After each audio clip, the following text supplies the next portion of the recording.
A really big thank you, Luke, for joining us today. As part of the sort of CEO sessions that we're doing in EdTech.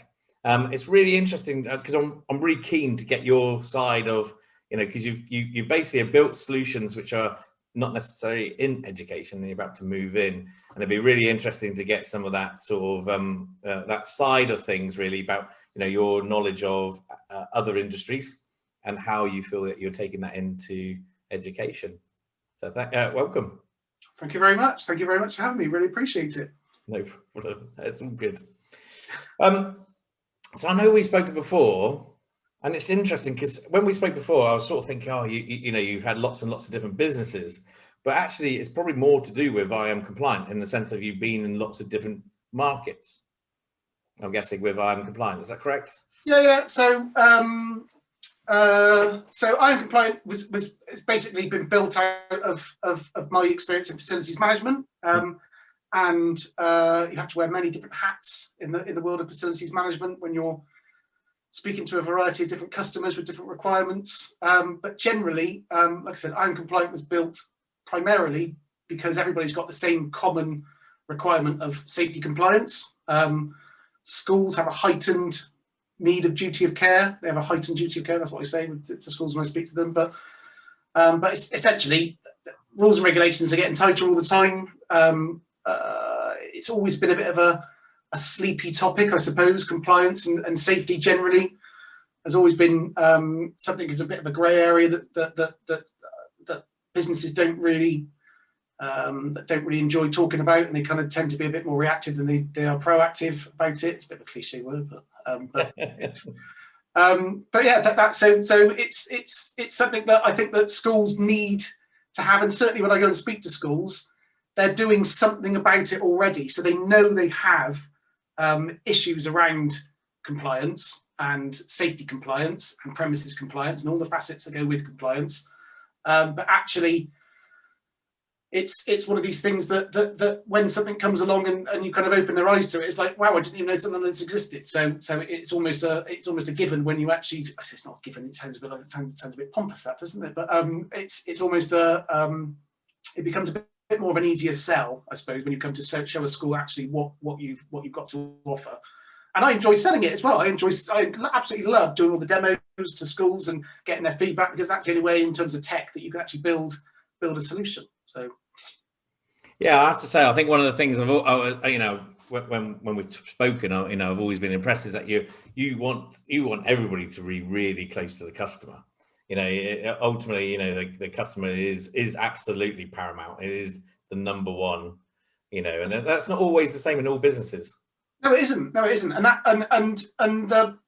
I think, again, when you go back to building a tech solution, you have to have the customer has to be at the forefront. There are so many systems out there that get built by geniuses and that get launched, and obviously you've got to follow their standard. And I just think that me coming away with my own hat on of how I want to use a system and how I want to use a compliance system, because generally, like I said, safety and compliance is just such a boring topic. If you can make that a bit more enjoyable and a bit more easy to use, then you're going to get more engagement. And let's be fair, like I said, every business needs compliance. Yeah. Every business needs compliance, and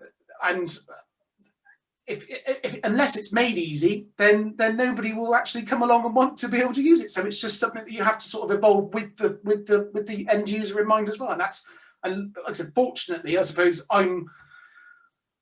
my background is operating, I suppose, as an end user to start with. I can go there. I mean, like I said, my background is facilities management, and so I've bought these systems.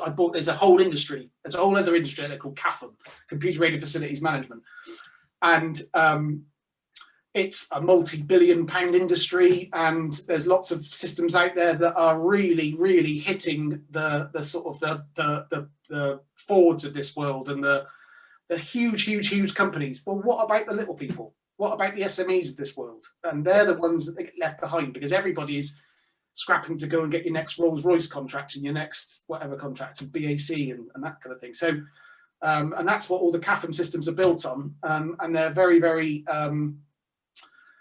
You've got to pay to go and get shown how to use the system. You've got to pay to go and have, if you've got an issue with it, you have to go and pay them to go and put their system right. It just doesn't make sense. So simplifying it and making it easy for people to use is really, really at the sort of heart of what we do. Simplifying compliance and making compliance really easy to use, really easy to do. I mean, there's a whole, there's the data side of it, but then there's also the safety side of it as well, which is two completely separate areas that you need to follow. And I think that our solution is more based around capturing everything required within an organization of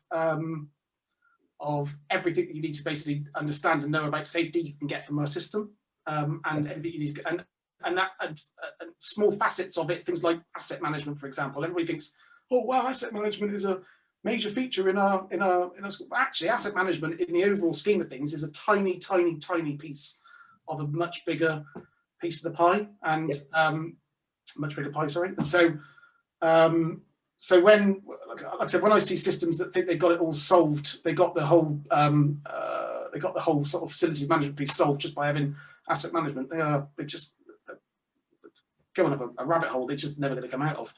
So yeah, I think that, like I said, I think we solve a lot of the problems. We solve a lot of the other problems in and around the whole sort of safety piece as well, which I'm sure no doubt we'll obviously touch on as well. So. Yeah, without a shadow of a doubt. No, it's great. No, absolutely. I think it's interesting about schools as well. Do you find that, especially with GDPR coming in, and maybe it's not just schools, but all businesses as well, but the GDPR sort of, I suppose, initiative or the policy coming in, do you think that made people a bit more sort of aware that they need to have things in place or systems in place to manage or ensure that they are meeting their compliance needs, not just GDPR, but do you think it was like almost a trigger? So there are GDPR has raised awareness. That's it. And it's one of these things as well that it was such a big hot topic when it came out, 2018 I think it was, that GDPR really kind of had lots of exposure, and there was all these huge fines that everybody was talking about as well, and percentages of business turnover, up to £20 million you could potentially. But there are so many other elements of compliance, and so many other elements of again, I go back to safety and safety compliance that I've been around for years and have not had any kind of the same exposure as GDPR. So you just look at, I mean, just the very sort of the very basic one. You've got the Health and Safety at Work Act. Well, the Health and Safety at Work Act, 1974. It's been around for a very, very long time. You've now got there's other things. There's the Health and Safety Offences Act 2008, which means that there are more effectively any breaches.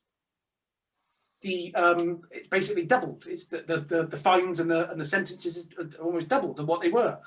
That's been now evolved. Sentencing guidelines have evolved now in 2016. All of this stuff gets brushed under the carpet, but actually schools becoming multi-academy trusts and moving away from local authority sort of guidance and ownership, or whatever you want to call it.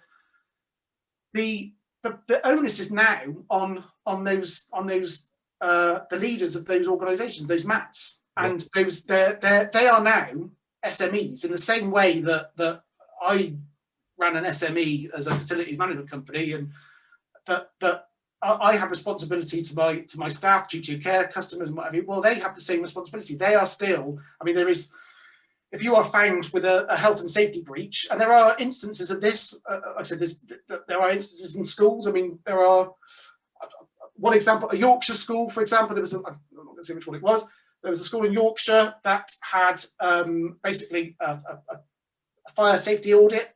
Fire safety auditor turned up, found coat hooks on the fire escape, not coat hooks on the fire escape, but in the corridor leading to the fire escape, there were coat hooks where bags were hung up. So it's almost an obstruction. Yeah.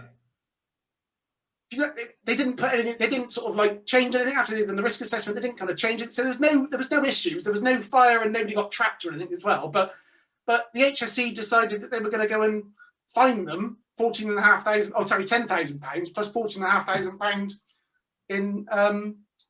in fees to wow. And there was no harm had been caused. Yeah.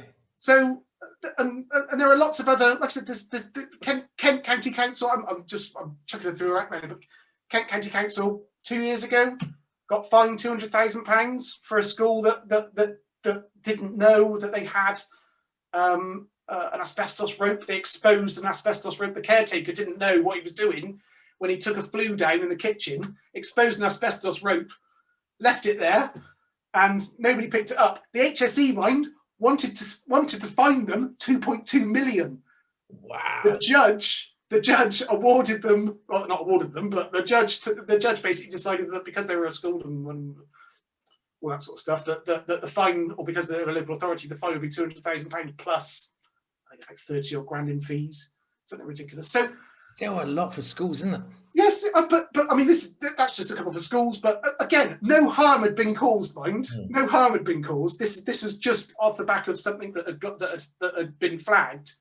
And the amount of things that go on in schools where somebody might not be in control of what's going on in the playground, and you might go and look at sort of all your rotting playground equipment, all that sort of stuff, where there's incidents have happened, and you've now got rules and regulations that people kind of just sweep under the carpet. GDPR is great, but actually there are issues that are far wider, that can impact schools' finances directly, but can also impact on the individuals that are running those schools. And there are now, like I said, the Corporate Manslaughter Act 2008 or 2007, 2009.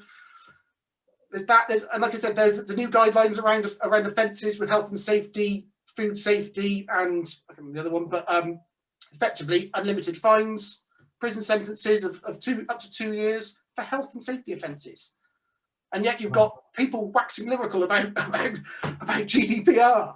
And it's like, that's, I mean, yeah, it's a major thing, but lots of these things are a major thing. So I think that's where schools need that help, because I think if you're a commercial business and you can afford to go and get the help, there's lots of help out there for other businesses to go and do. And obviously, if I'm a commercial business and I need to go and if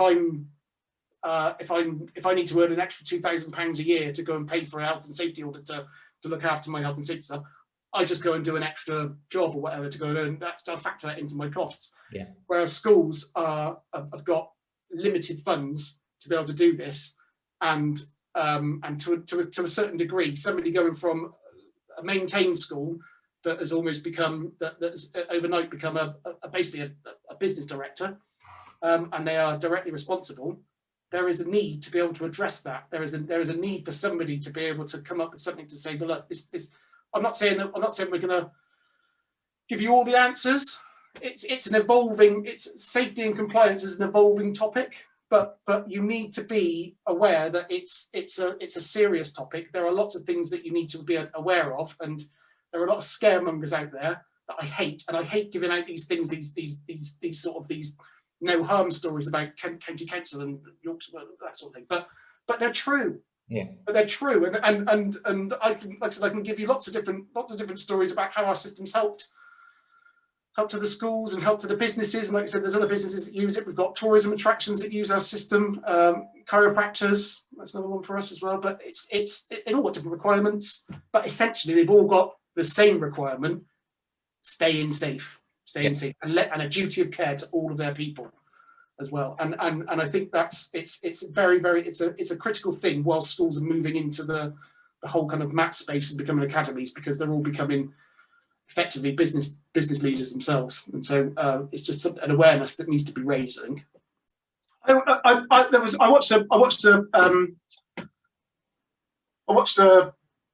into all these sort of webinars about safety and whatever. And I saw a webinar the other day about safety, and somebody said, is the recipe for a happy marriage to avoid a divorce? And and it's the same for safety. Are you and compliance? Are you basically? It's such a wide-ranging topic that having isolated incidents and isolated features that are not going to sort of describe the whole thing. and not going to capture the whole thing. And so, and I think that's what is really a common practice in people thinking that they're addressing issues, and if I can address one or two issues, then I should be covered. Well, it's not. It's a much wider topic, and there's lots of different areas that I think schools in particular need to be up to speed on, aware of, and they do get lots and lots of support from local authorities. And I think that, like I said again, the local authorities that when they used to be local authority, when they used to be maintaining schools, they always had the local authority to go to for problems around these sort of topics, and they're becoming academies now. And I mean, one local authority that I've known for years and years and years, the health and safety, the head of health and safety, there's now retired, but they went from a department of 16 to a department of 1.5, and it's because, and that's the support that schools are getting, and so there's all these other kind of safety management consultancies that have been set up to answer some of these questions, and they're doing a great job, and it's obviously how much the school then depends on them to be able to fight whatever fires they've got within their school, and how much they need them, because it becomes another cost to your business. And so you have to look at, the school has to obviously make ends meet. They have to obviously put pencils on the table. I mean, I've dealt with a school. I've dealt with one school that didn't have enough funds to be able to put to buy any more stationery for the year. And so you just think to yourself, if they did have some sort of outbreak, how could they afford to fight the fire? And I just think that there is there's a real need in schools to maybe sort of raise awareness, centralize it a bit more, so people actually can get the help they need, as well as running the school. And I think that we've got a solution for that.